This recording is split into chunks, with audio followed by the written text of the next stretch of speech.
downstream. The Pisces life, the Pisces life. Two fish living in a dream, one swimming up, one swimming downstream. The Pisces life, the Pisces life, the Pisces life, the Pisces life, the Pisces life, the Pisces life.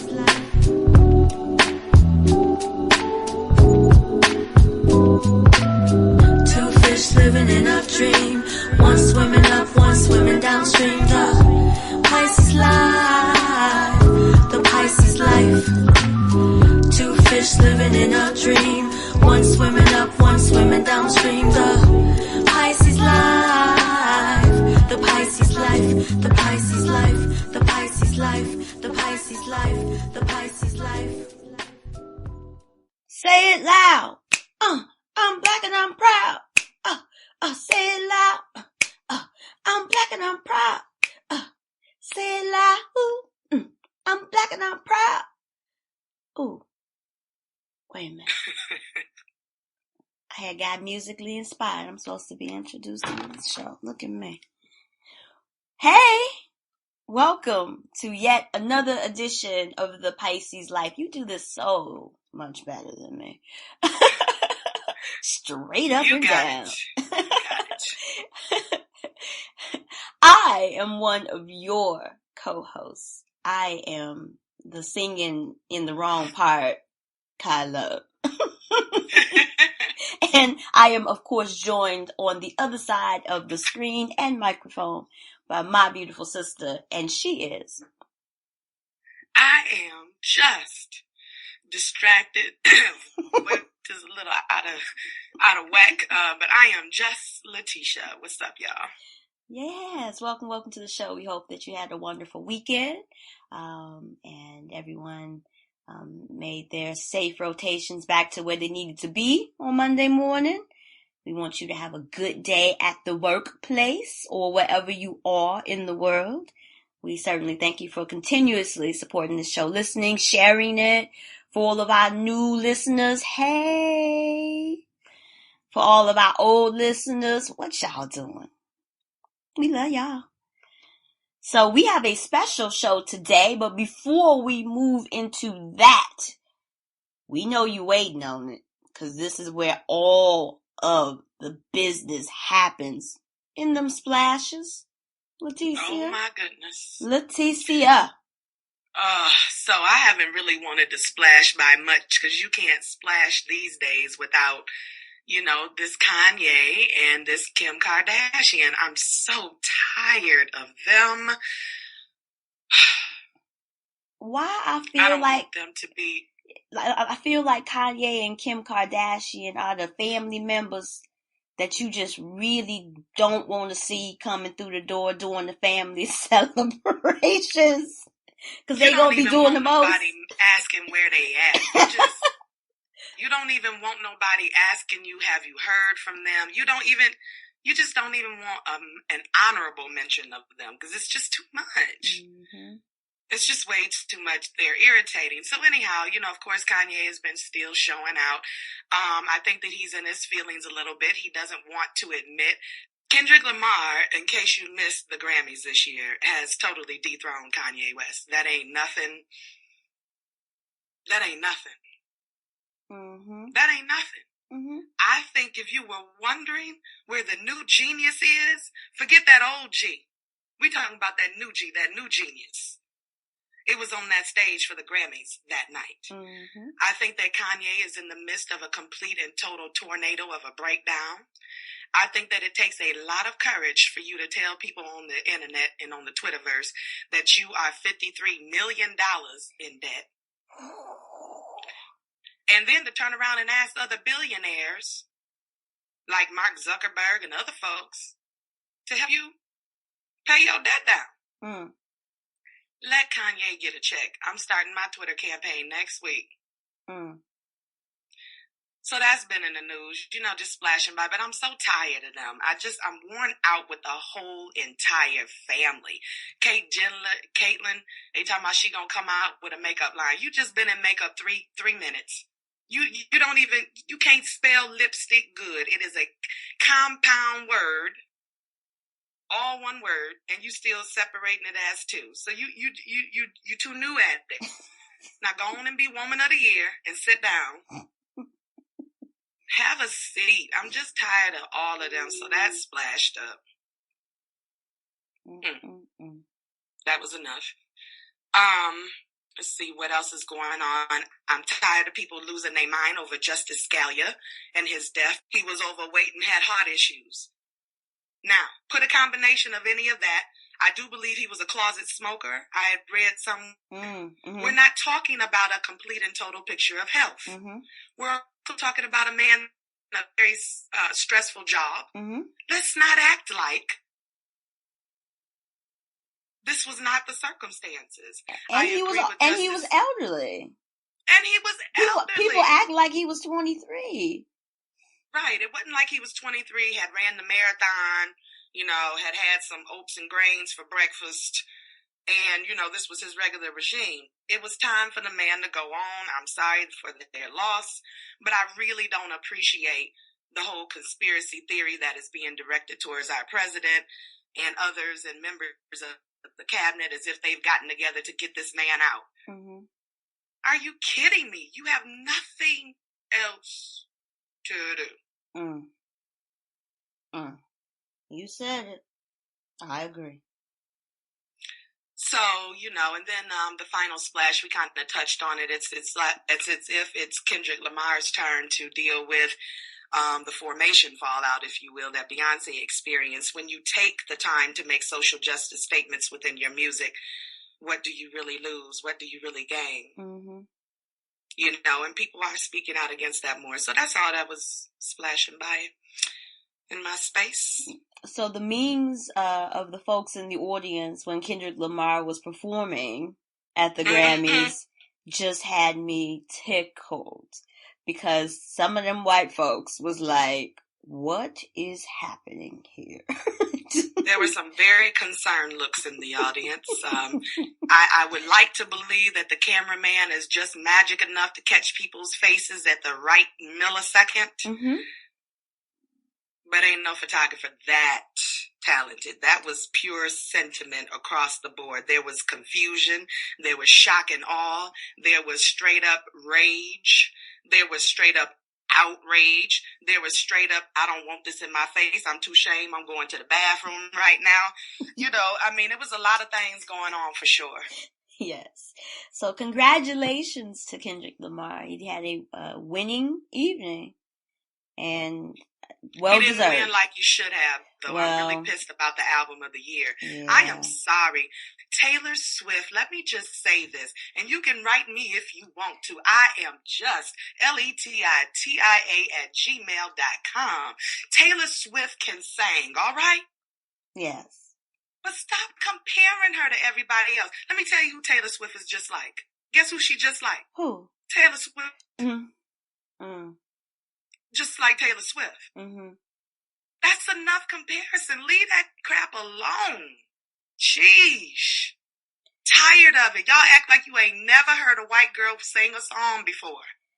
You act like you ain't never seen somebody that can do a marketing and a branding and get on a talk show and talk about her. You acting like this is brand new. Waxing philosophic. It's just she's a good artist. She's an average chick, really. If you want to know the truth, she ain't dazzling me out here. She ain't doing no Beethoven work out here. She ain't putting no compositions in the National Library of Congress up in here. She ain't dazzling me like that. All right, we're not resurrecting musical monuments in her honor. She ain't moving me like that. Yeah, she ain't never really moved me. But what I had heard on the Twitter streets was that she was kind of popular. I've never felt so inclined to go to the Spotify and actually pull up a Taylor Swift album and listen to it. Like, not even in the smallest of interest. And that may just be where I am musically, or it may just be like, as you indicated, that she just ain't moving me in no direction. I mean, and the more people try and shove her up my nose, Mm. the more I just snot it back out because I'm tired of the child. As far as I'm concerned, she didn't deserve Album of the Year.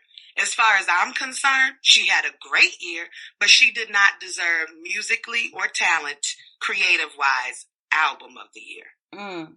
She's done. She definitely just got done.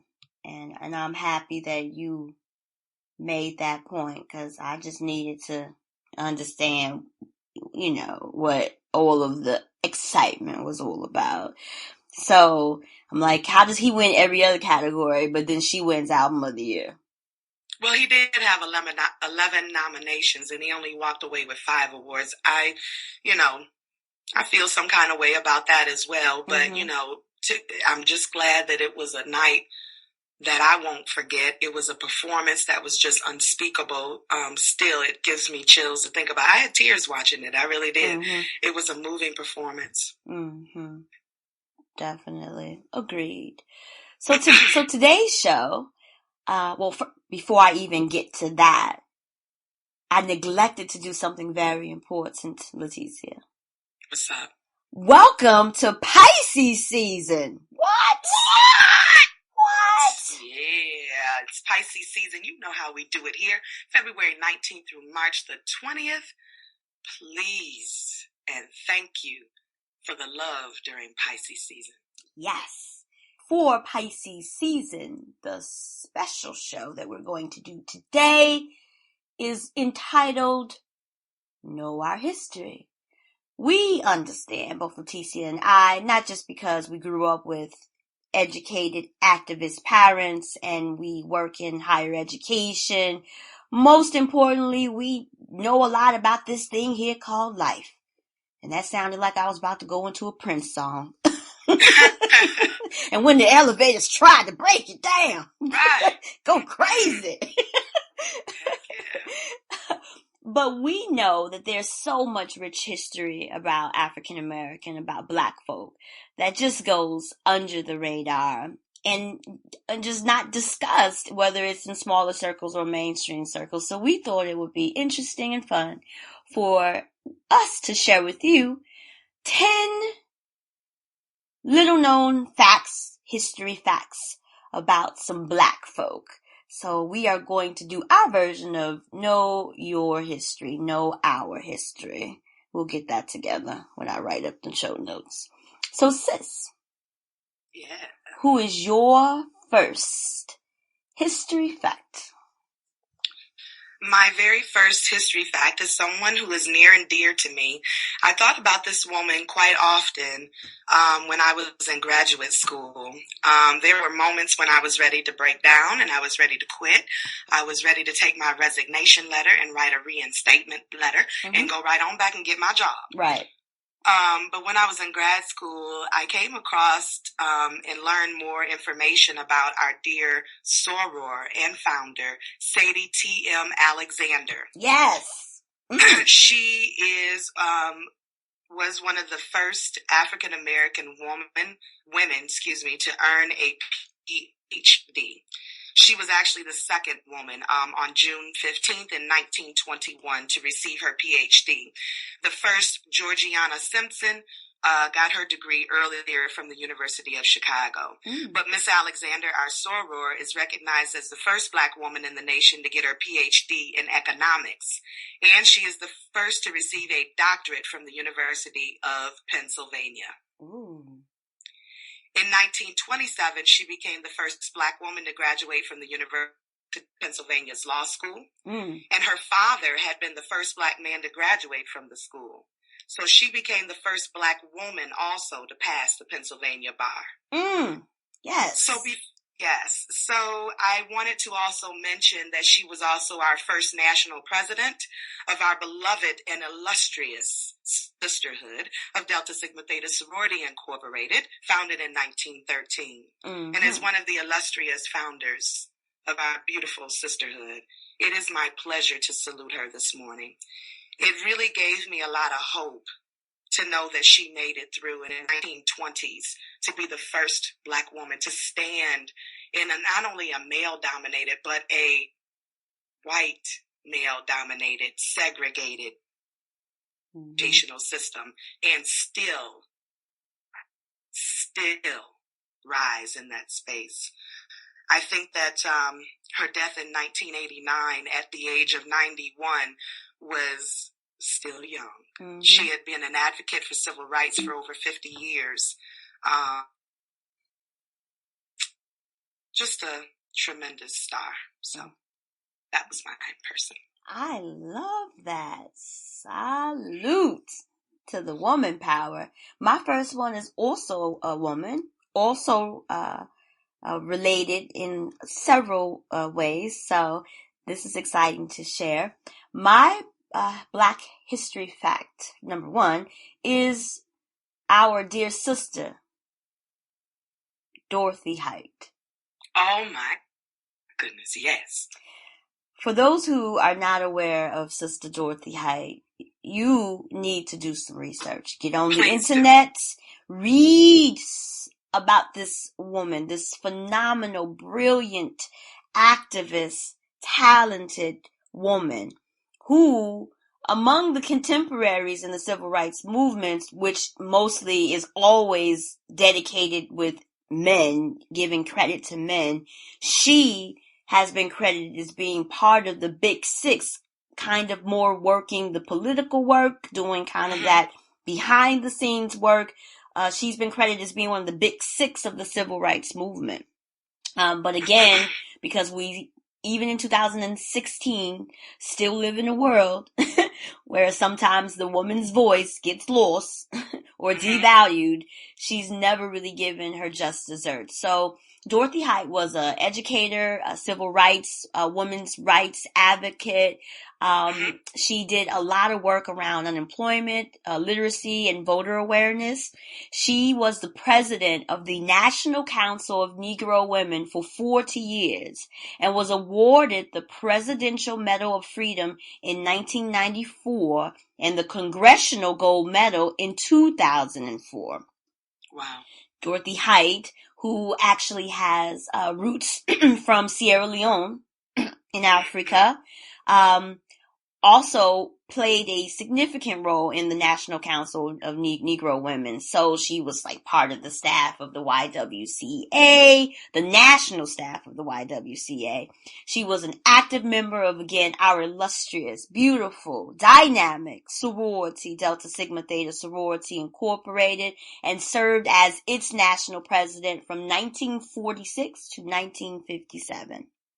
Nice. One of the interesting facts about her work that, of course, goes unnoticed, but we are going to highlight here on the Pisces Life is she had organized an event, a series of events in Mississippi called Wednesdays in Mississippi, where she brought together Black and white women from the North and the South to create a dialogue of understanding. So she was doing this kind of peacekeeping among women to try to understand what is the thing that has caused the divide and using that woman power of unity to hopefully move some other civil rights activities forward. She's also a founding member of the Council for United Civil Rights Leadership. She did a lot of work with First Lady Eleanor Roosevelt, and she did a lot of presidential influential stuff. So working with President Dwight Eisenhower and President Lyndon Johnson around appointing women to positions within government. She wrote a column on March 20, 1965. Which March 20 is my birthday, of course. So the column was called A Woman's Word, and it was for the weekly African American newspaper, the New York Amsterdam News. And that was her first public or publicized literary column in a major publication, happened on March 20, 1965. So nice. She also, in the year that I was born, in 1974, was named to the National Commission for the Protection of Human Subjects of Biomedical and Behavioral Research, and that entity published the Belmont Report. For those who are familiar with the Tuskegee syphilis study, the Belmont Report did all of that kind of uncovering of what was happening in regards to the unethical, unethical stuff that they used to do and maybe even still are doing, we don't know, against Black people. So today, I want to salute Sister Dorothy Height. Nice. Who's your next one? My next person is someone who is very near and dear to my heart. But before I share her name, I wanted to read something about her. Her body lay on a stainless steel table in the cavernous basement morgue. And Gay's assistant, Mary, stood in the doorway breathing fast like she might faint. She'd never seen a dead body. Now there she was with a corpse, a stack of petri dishes, and the pathologist, Dr. Wilbur, who stood hunched over the autopsy table. Her arms were extended as if she were reaching above her head. Mary walked around the table whispering to herself, "You're not going to make a fool of yourself and pass out." She stepped around one of her arms and took her place beside Wilbur. Her hip was in her armpit. He said hello. Mary said hello back, and then they both were silent. The family wanted her to be presentable for the funeral, so her husband had only given permission for a partial autopsy, which meant no incision into her chest and no removal of her limbs or her head. Mary opened the dishes one by one, holding them out to collect the samples. Her body had been filled with tumors the size of baseballs.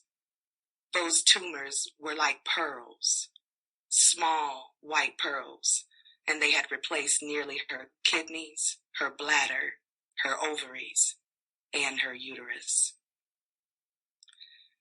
I'm reading from the autopsy description, actually, of one of the women that we owe all of medicine's greatest advances to, and that's Henrietta Lacks. Mm-hmm.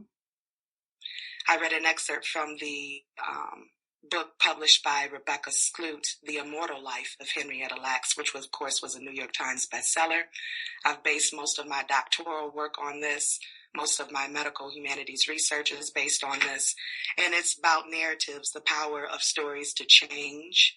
But her story in particular affects all of us. It talks about particularly the abuse of Black bodies in the medical system. Mm-hmm. It talks about a time when Black people were regarded as medical experiments. Henrietta Lacks checked into the hospital, Johns Hopkins Hospital, because she had a terrible, terrible, terrible pain in her belly. Mm-hmm.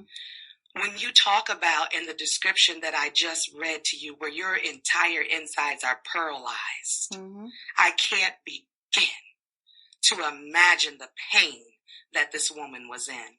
Mm-hmm. And at this time, women and the medicalization of having children, going to the hospitals and having birth, Mm-hmm. having your babies there, Mm-hmm. was just really becoming a new practice. A new thing, yep. Remember, the Pap smear had just been created in the 1940s, 1946 or 47, I believe. Mm-hmm. Mm-hmm. And so we were just now beginning to be subjects as women in medicine in this way. Mm-hmm. We were being treated. So she was the blueprint for how to be treated for cervical cancers and other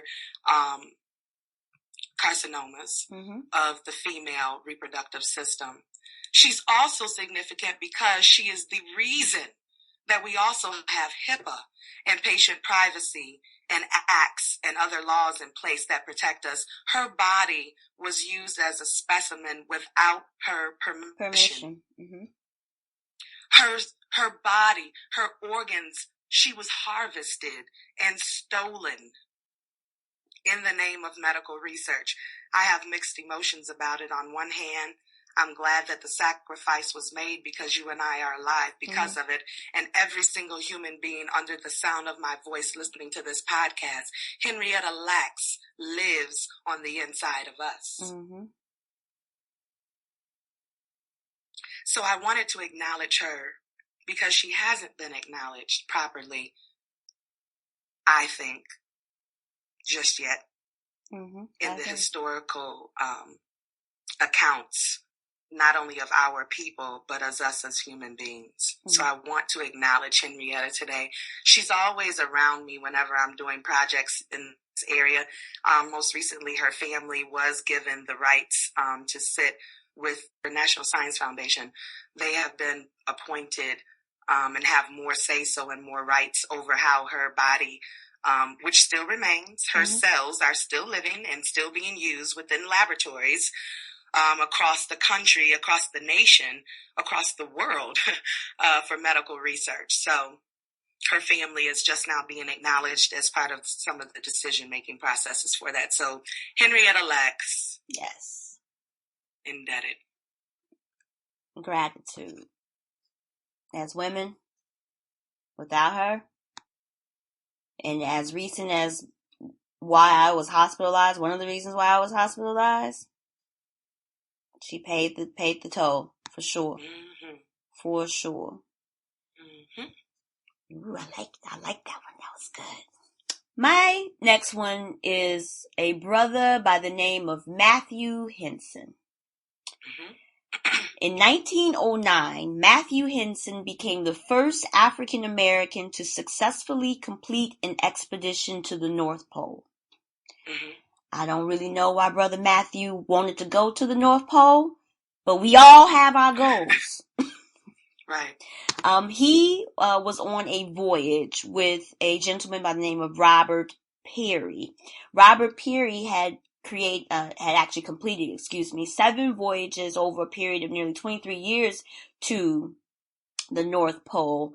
And he brought Matthew Henson along with, because Henson was known as his first man, basically like the first mate in a voyage, because he was a gifted navigator and craftsman, and he was able to trade with the indigenous people there and learn their language, and he was very helpful in being able to keep those voyages going and being able to bring information back.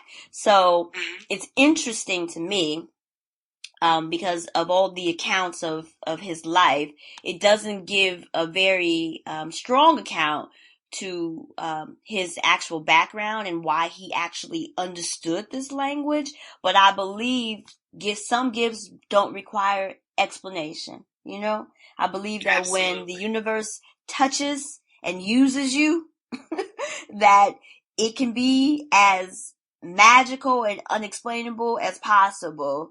And I think that we as human beings just got to be okay with it, you know? Mm-hmm. Now, his claim has always been refuted, disputed, because his travel mate, Robert Peary, had another contemporary, Frederick Cook, who said he actually went to the North Pole a year earlier than Robert Peary. So that even though Robert Peary was maybe not the first white man to make it to the North Pole, what remains very clear is that Matthew Alexander Henson still was the first black man to go. So, doesn't really matter who went first in this particular case. An interesting fact about him is he did publish a memoir, A Negro Explorer at the North Pole, in 1912, which did include a foreword by his travel mate Peary. And then by presidential order in 1988, the remains of Henson and his wife were re-entered with a monument at Arlington National Cemetery, which I think is awesome because, again, we know that in the Arlington National Cemetery, there's limitations on who gets to get buried there. So his contribution, they felt, was one that required some honor.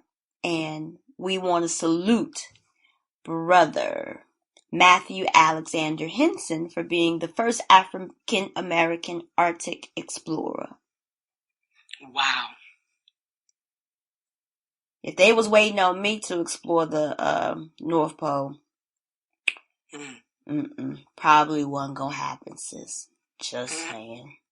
Nah, they would have never known nothing about that. Not waiting on me either. But be like, wait a minute. Hold up, people. Hold up.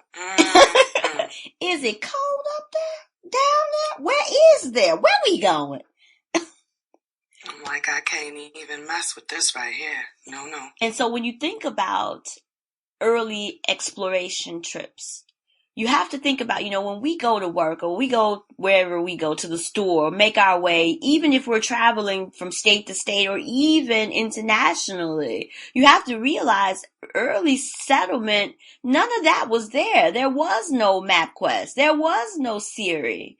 There was nothing but really minimal scientific efforts to support what was north-south based on rising and setting of sun, what direction, refuting if the world was flat versus round, and to be able to just kind of move in daytime and darkness using only these minimum tools is pretty significant. Pretty significant. Yes. Indeed. Your next one, sis. My next one is actually inspired from the recent performance from the Grammys, Hamilton.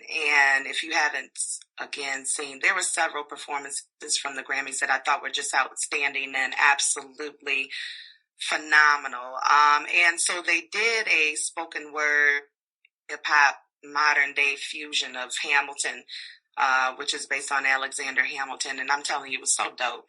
It was just absolutely dope. Mm-hmm. So I wanted to acknowledge Mr. Ira Aldridge. Yes. He was born in 1807. He was a theater actor born in 1807. And he is known for being the 19th century African-American actor who became a renowned interpreter of Shakespearean tragedy on the European stage. Mm. He was born in New York City. He's acted with the African Grove Theater before migrating overseas and making his London debut. He was over there in Europe, and he was a very well-known thespian, very respected. He also used his fame to call for slavery's end, which I also liked. When he was in Russia, he was nicknamed African Roscius, I think you say it, Roscius. I'm not sure what that means, but I just thought it was nice that the little Russian folks gave him a name. Let's see. He was actually educated in the 1820s at the African Free School in New York, and he was able to explore his talent as a teens at the African Grove Theater, also known as the African Theater. But he was feeling as though America was not a place that he wanted to pursue his dreams. In 1800s, he knew that being a black man and being enslaved was not going to be good for him.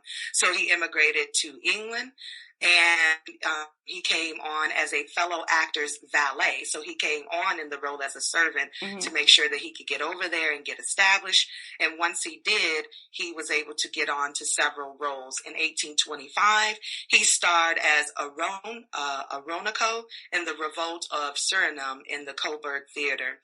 His performance, however, failed to launch a career for him like he wanted it to, you know. Mm-hmm. So he had to go on and do things a different way. So that's when he did Shakespearean works like Othello, Macbeth, and Richard III. Again, for 26 years, this man graced the stage. He returned to London to play Othello in 1833 at the age of 26. Mm-hmm. And he took over that lead role at that time. Let's see. He died August 7th, 1867 in Poland while he was touring. He had been left by two of his wives previously. He was married twice. Okay. And he had several children, including one of his children who became a favorite and famous opera singer in her own right, Lurina, I'm not sure how you pronounce it. Aldridge was her last name. Oh. So that again is one of my, again, inspired by the performance of Hamilton from the Grammys, that period piece. I went back in time and looked for one of the firsts of our actors of the stage, in Mr. Ira Aldridge, the 19th century African American actor who became renowned for his Shakespearean tragedy interpretations. That was very interesting. Ira Aldridge. Thank you for that, sis. I had no idea, and that really was inspiring. I like being educated on the past life. Yeah. My next one is she herself, by her government name, is unknown, certainly. But we all kind of have an idea of who she is based on how she sounds. And her signature vocals being boop, boop, a doop. And I am speaking about Esther Jones. And that Esther Jones was the real Betty Boop. Wow. So here we have a iconic figure of feminine energy characterized in a white body. Wow. But really based on a black woman. So the iconic cartoon character Betty Boop was inspired by a black jazz singer in Harlem. Her name was Esther Jones. It was introduced by cartoonist Max Fleischer in 1930. The caricature of the jazz age flapper was the first and most famous sex symbol in animation.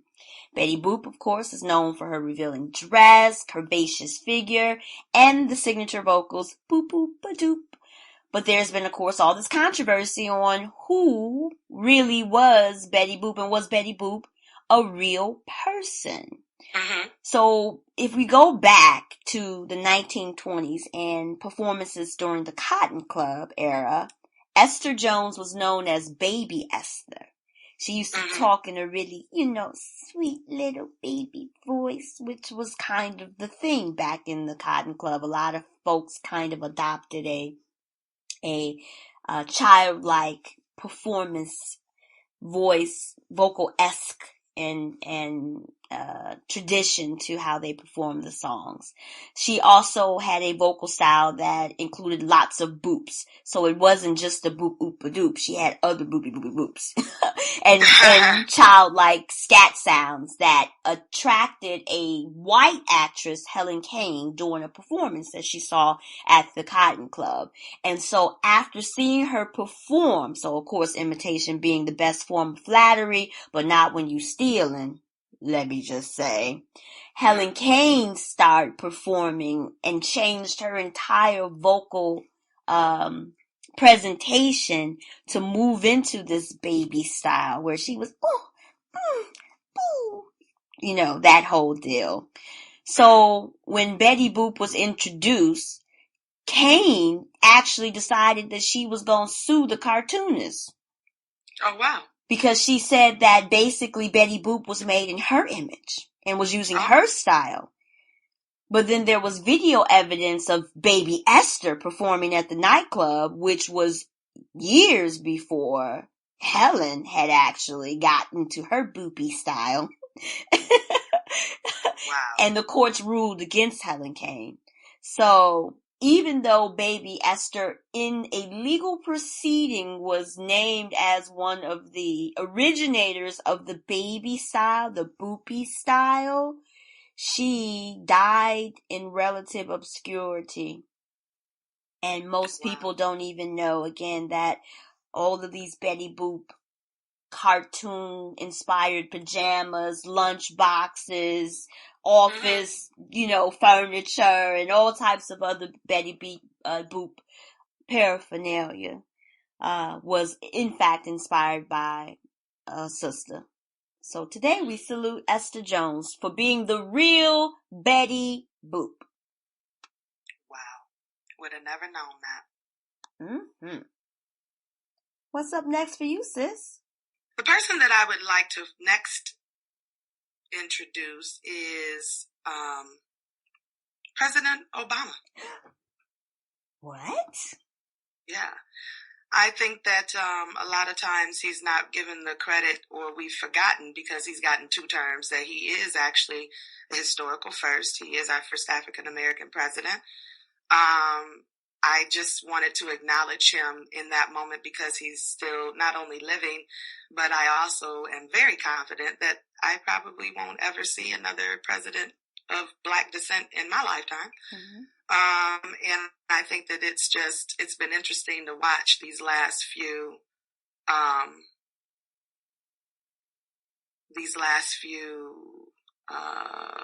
months or weeks, as you will, as he's in office, and it just has been heartbreaking that they're doing everything they can to just send this man out on a note of craziness. Mm-hmm. Mm-hmm. So I wanted to mention him, though, because I think that historically it's still significant. It will continue to be long after he's gone after office, long after I'm out of this world and all of this good stuff. He'll still be, he's the first. Yes. He did an excellent job. I felt quite wonderful and good about him.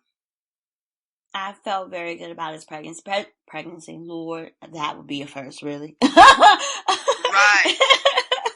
I felt very good about his presidency too, especially because he's been met with such strong and just disrespectful congressional, opposition. It's just like, come on, people. You just not going to agree to do the right thing because he's who he is. I just can't support anyone who just makes rash decisions on behalf of their constituency. Today I am struggling to talk. I have issues with that because of your own personal bias. Like, why? Who elected you? And now we know who elected you because they don't care either. Apparently, like they would rather see the country go down in flames than to just say, okay, he's actually smart and actually knows what he's doing. Right. I mean, he's a very intelligent president. He's a very intelligent man. He's an absolutely knowledgeable man in a number of ways. He's respected. He's who he is. Very personable.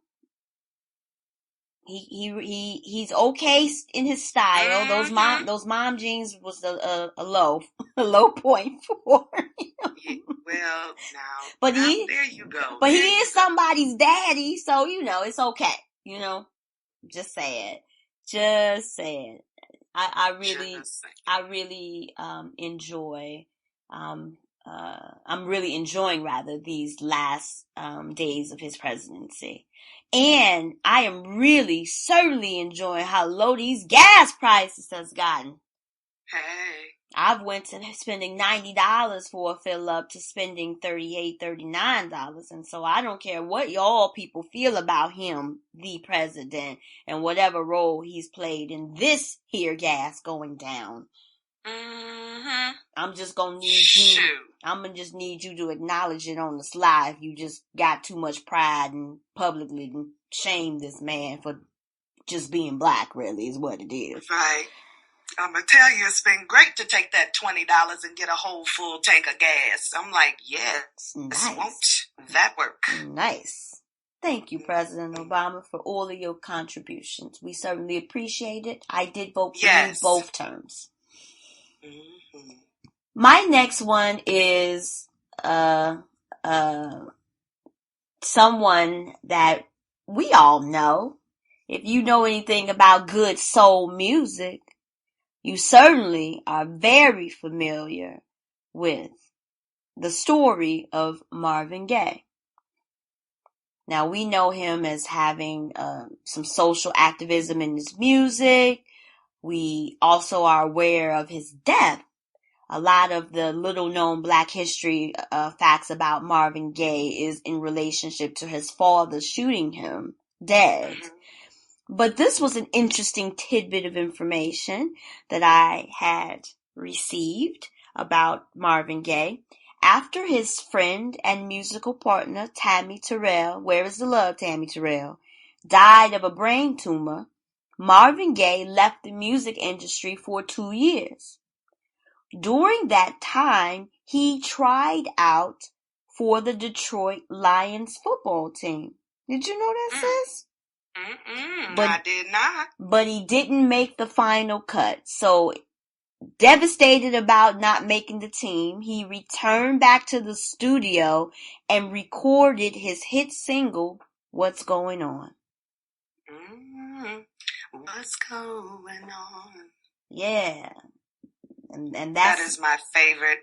Well, the album, favorite album. The song, yes, but the album is my favorite. Yes, it's timeless, classic and timeless, and for all things considering that we as Black folk continue to go through, we can put that album on right now, and it provide the right amount of inspiration to remind us where we live and how we've been treated.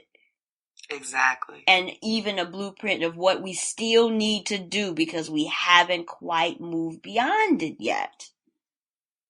Mm-hmm. So today we salute Marvin Gaye, and although you were not able to play professional football. That's funny. I do not see that man being on nobody's football field. Nah, me neither. But thank you for returning to the studio and providing us with great music until you left this earth. Rest in musical paradise, Marvin Gaye. Mm-hmm. And sis, your last one. My last one. As a new media journalist, I wanted to make sure that I acknowledge someone from the field that has brought me great inspiration over the years. He is known as, or he was known as one of the blueprints, the godfather of how African American journalists move about. I am talking about none other than Carl T. Rowan. Mr. Carl T. He was born in 1925 in the mining town of Ravenscroft, Tennessee. When he was a baby, his family moved to McMinnville, Tennessee. His parents worked in lumber construction, and his mother actually cleaned houses, cooked, and did laundry for wealthier white families. The Rowan family had no electricity, running water, or telephone, or a clock at all. They were very, very poor.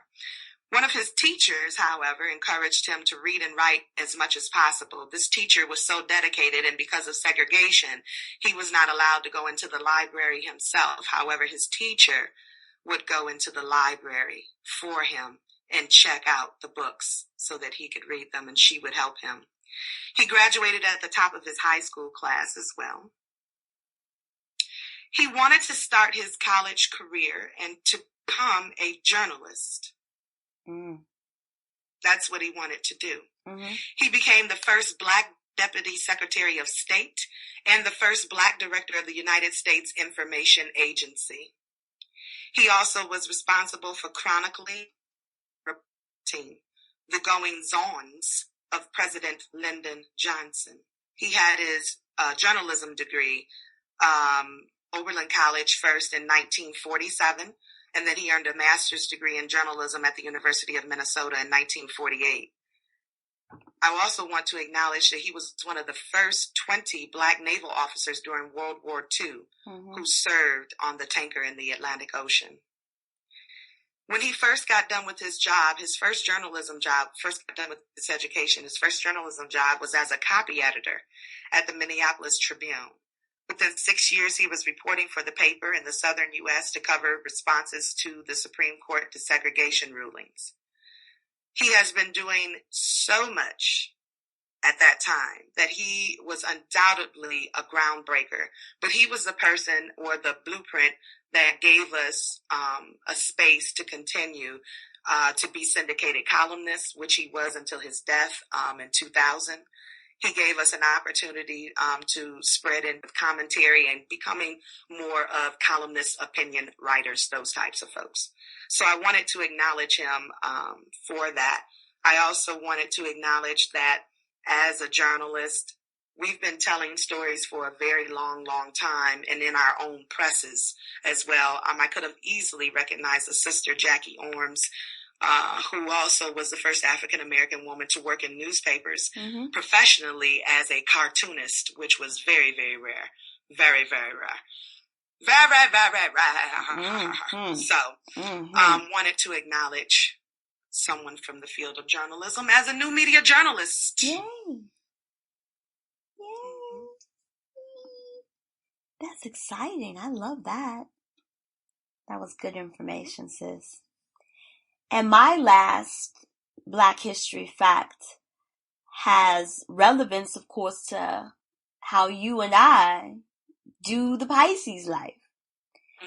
I want to bring up Dr. James West, an inventor and Johns Hopkins professor, basically helped to develop the electrical microphone, which of course serves as the basis for technology in over 90% of modern devices, including microphones, camcorders, and other recording devices. So he was born in 1931 in Farmville, Virginia, and he was enamored with electronics due to an accident with the radio in his house. But his parents, like most Black parents back then, it seems, and including my own, pushed their son to become a physician because Jim Crow and racism, which would have made it difficult for him to achieve his scientific dreams.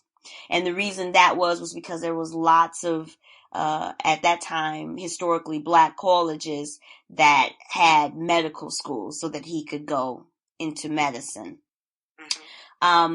But he was very interested in what he determined as acoustic physics, which I've never heard that term before. So he did a internship at Bell Laboratories working in their acoustics research department in New Jersey, and he was hired on after that as an acoustical scientist. This was so interesting to me because, again, I've not ever heard of acoustic science. I'm like, where have I been? So alongside of fellow Bell scientists, Gerhard Sessler, West developed an inexpensive compact microphone using electric transducers. The foil electric microphone became the industry standard by 1968 and was put into mass production after they patented the invention. And although technology, of course, has been greatly, vastly improved upon in modern times, most scientists and, another word, acousticians, yeah, that was a mouth word, give credit to West and Sessler for paving the way. So thank you, Dr. James West, for working on creating the microphone so that both Leticia and me can do the Pisces life and talk to you, our listening audience. We salute you today because you help us do what we love. That's right. And if nothing else, this concludes yet another edition, the 109th episode, actually, of the Pisces Life Pisces Season Special Edition. Dun, dun, dun. Right, that was so dramatic, right? Right, it really was. If you want to figure out what's going on with the Pisces Life, please visit our website, thepisceslife.com. All of our episodes are there, original content, ways to contact Leticia and I if you want us to host your event or do some media work for you. Again, we are available and open for hire to assist you with whatever you need to get your life together, certainly. If you can't get to the website for whatever reason, you can find this show any place any other podcast is at. So that would be Stitcher, although Stitcher's having some problems. They're trying to get it together. They are trying to get it together, certainly. iTunes, Listeноpoly, Podomatic, Podbay, Tuned In, Spreaker, SoundCloud, YouTube. We are everywhere you want to be. And you probably are because you're listening to other stuff, but just add us as one of your favorites and it'll make it real easy for you. Sis, if they got any feedback or suggestions for us, or they want to just reach out and touch us real quick, how can they do that? They can find us at thepisceslife@gmail.com. So you can just send us a quick email there. You can also always catch us in the Twitter streets and, tweet us out. We tweet you back. We follow back at Pisces Podcast. And that's one word, Pisces Podcast in the Twitterverse. You can find us there. And on that note, we are out of here, y'all. Peace. Bye, y'all. See you next week. The Pisces Life.